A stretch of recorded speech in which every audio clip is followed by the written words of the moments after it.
Underlying love, beneath the surface it lies, in the whispers of secrets and unspoken ties, caught between the heart's gentle tug and the dance of romance, in the arms of love.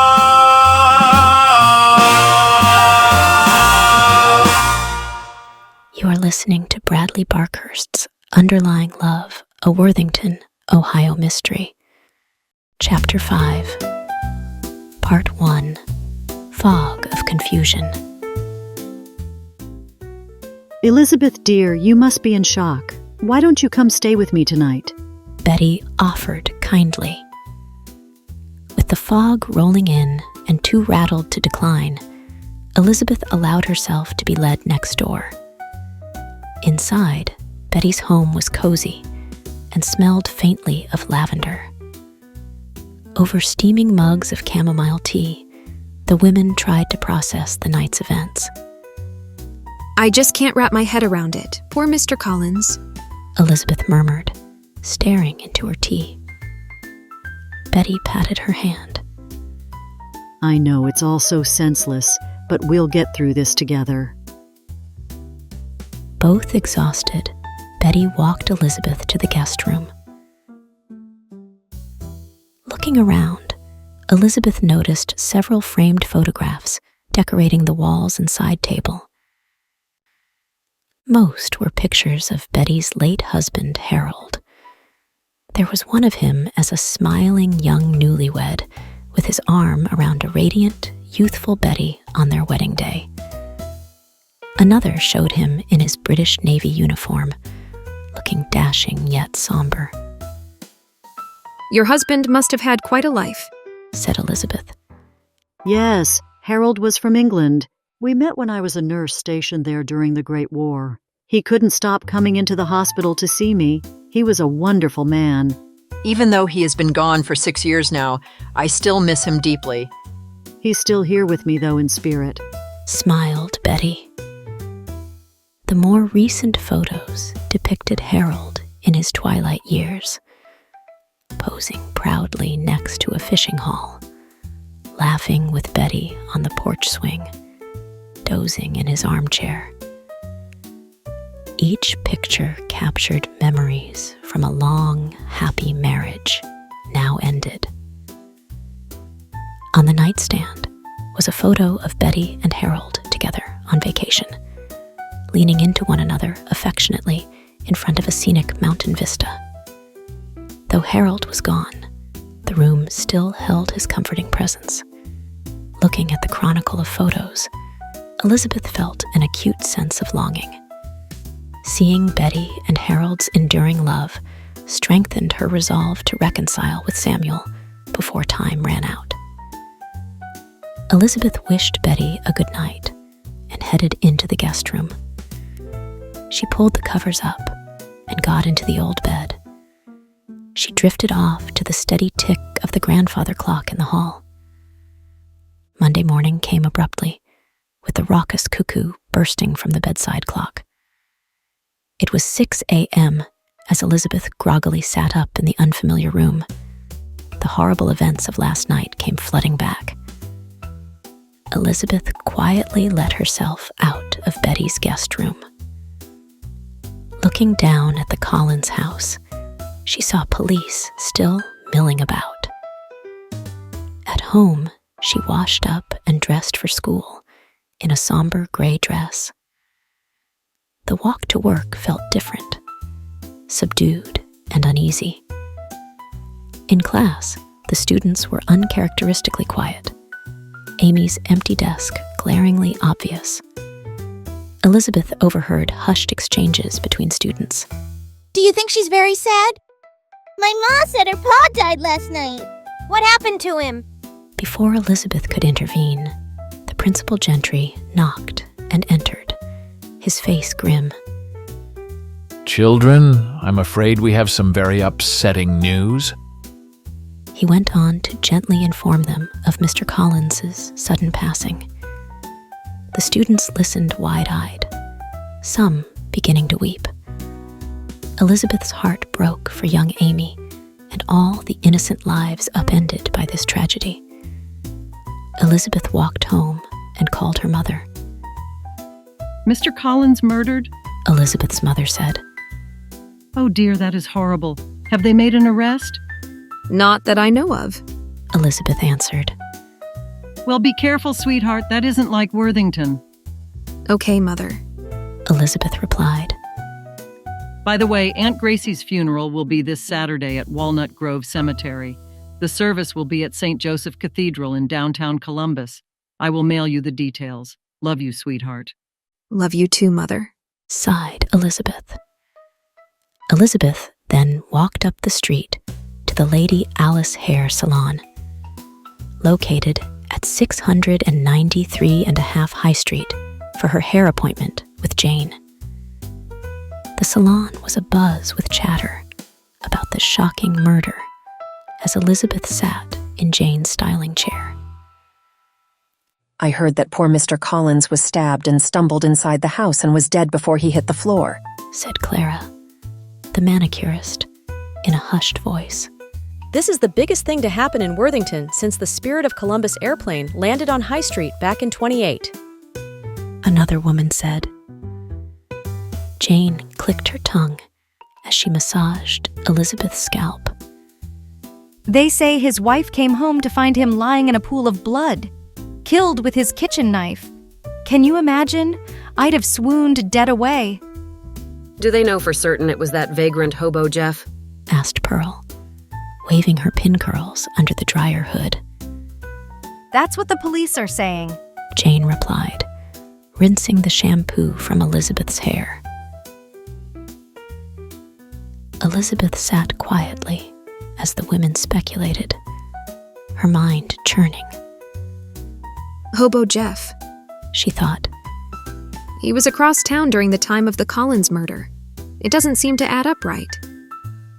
All around the salon, hair dryers roared like airplane engines, punctuated by the click of scissors and a waft of pungent, perming solution. Jane then said, Mayor Henderson is going to make an address at the Jones Building tonight at 7 p.m. Are you going to go, Elizabeth? I think that would be a good idea. Elizabeth answered. Oh, by the way, Elizabeth, who was that handsome man you were staring at the New England Inn the other night? Asked Jane. He's no one. Annoyingly replied Elizabeth. Well, you certainly had your eye on him. Maybe you should try out the new fragrance we just received. It's called Chantilly by Houbigant. It's named after the French lace. Winked Jane. No thank you, Jane. I'm an engaged woman, said Elizabeth, shaking her head. After leaving the salon, Elizabeth walked slowly back home, chilled to the bone. She shivered, unsure if it was from the cold wind or the pall of violence that had descended so unexpectedly upon their peaceful community. As she approached her house, she was startled to see George's motorcycle on the driveway, and George waiting on the front steps, hat in hand. Elizabeth! I came as soon as I heard the terrible news, he said, rushing to meet her. Are you all right? This is just ghastly business with Mr. Collins, and poor Amy without a father now. George trailed off, shaking his head. I'm still in shock, Elizabeth replied. It's all so unreal. George gripped her hand tightly. Well, don't you worry. I'm here now. We'll move up the wedding date and get you safely out of this dreadful place. I won't have my betrothed living alone with a killer on the loose. Elizabeth bit her tongue. She knew George meant well, but his immediate insistence on accelerating wedding plans irked her. There were much deeper wounds here than could be solved by a rushed marriage of convenience. Seeing her weary expression, George softened. Forgive me, you've been through an ordeal. Get inside and rest, my dear. We'll talk more tomorrow. He squeezed her hand and left on his motorbike. Elizabeth watched him go with conflicted feelings before heading inside at last.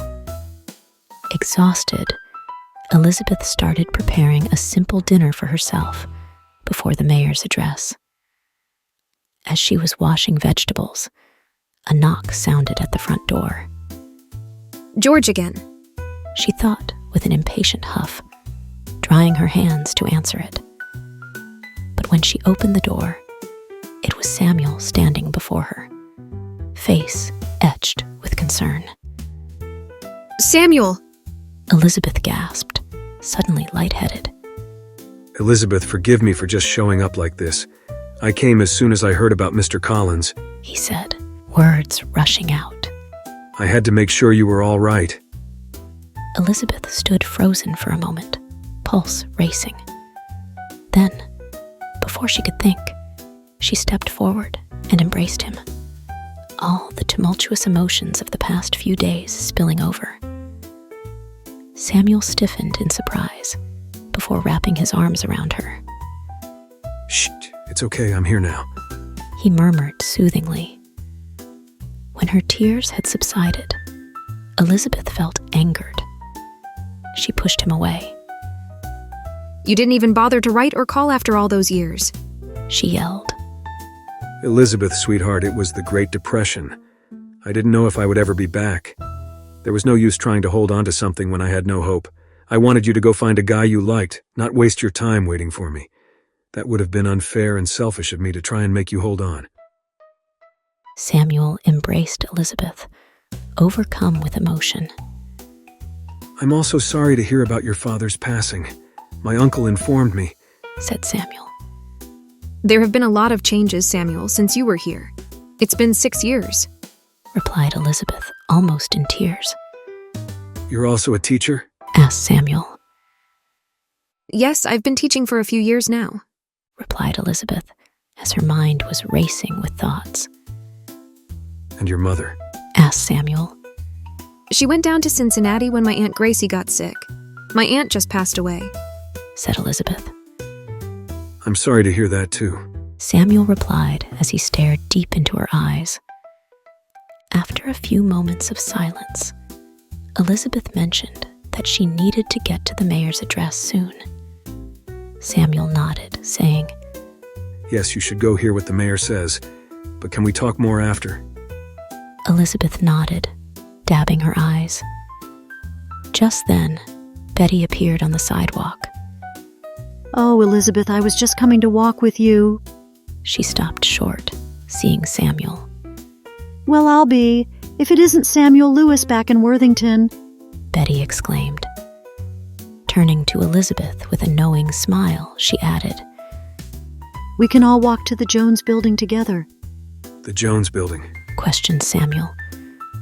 Oh, that's where the village leases a room until we can get a proper town hall building, replied Betty. The three walked up New England Avenue and crossed High Street. Betty kept up cheerful chatter, allowing Elizabeth and Samuel to walk in thoughtful silence, hands brushing occasionally. The Jones building was located just south of the red and white. They walked up the flight of stairs to the second floor. The familiar warmth of his presence buoyed Elizabeth's spirits as they hurried to get answers about the shadow over the village. The Jones building was overflowing with somber residents, hoping for answers. Elizabeth, Samuel, and Betty shuffled into cramped pews as Mayor Henderson took the podium standing next to Police Chief Engel and Officer Jameson. The wood-paneled hall featured flags and patriotic bunting framing the stage.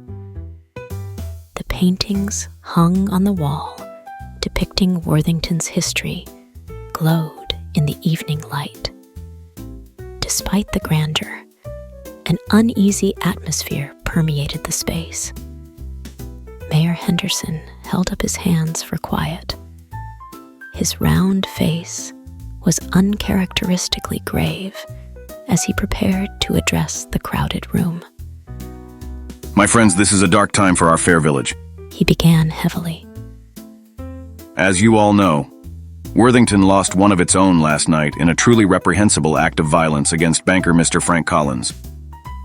Police Chief Engel nodded his head as he stood beside the mayor in the crowded room. Murmurs rose from the audience as the mayor described what was known about the stabbing. Mayor Henderson stated that Jeff, the village vagrant, was in custody. Police believe it was a robbery gone bad, though the investigation was ongoing. Offering his condolences to the Collins family, he, along with Chief Engel, vowed to pursue justice tirelessly. As Elizabeth listened, she noticed details still didn't quite make sense. She saw Hobo Jeff outside of Worthington Station, eating in the rain shortly before the murder. He was a drunk, but he never tended towards violence. Besides, it would have taken him at least 25 minutes to walk to the other side of town to get to Collins' house. He never had money for a cab, and he definitely was not a good sprinter. When the mayor finished with his speech, polite applause echoed through the hall, but a current of unease remained palpable in the air. Worthington's peace had been broken, and it would be a long road back to normalcy. As the crowd filtered out of town hall, Elizabeth spotted George waiting by the steps, his face like a storm cloud. Before she could react, he strode towards them. Thank you for listening to Underlying Love, a Worthington, Ohio mystery. Now that Hobo Jeff has been arrested, have the police found the correct suspect, or is something fishy going on? Will Elizabeth open up to Samuel and rekindle their love now that he is back in the village? What will she say to George now that he has seen them together? Find out more in the next exciting episode, Fog of Confusion Part 2. Grab your coat, put on your hat, we're heading to the Lady Alice hair salon. Just like that, they specialize in styles from the past, where vintage meets glamour. It's a beauty blast. Step inside and take a seat. The trio of ladies will make you feel so neat. They'll curl your locks and pin them tight in a classic Hollywood style that's out of sight. At the Lady Alice Hair Salon, we're in for a treat. Get your hair done and feel oh so sweet.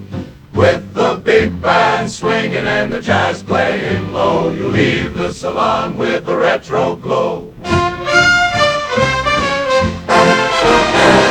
What a retro glow.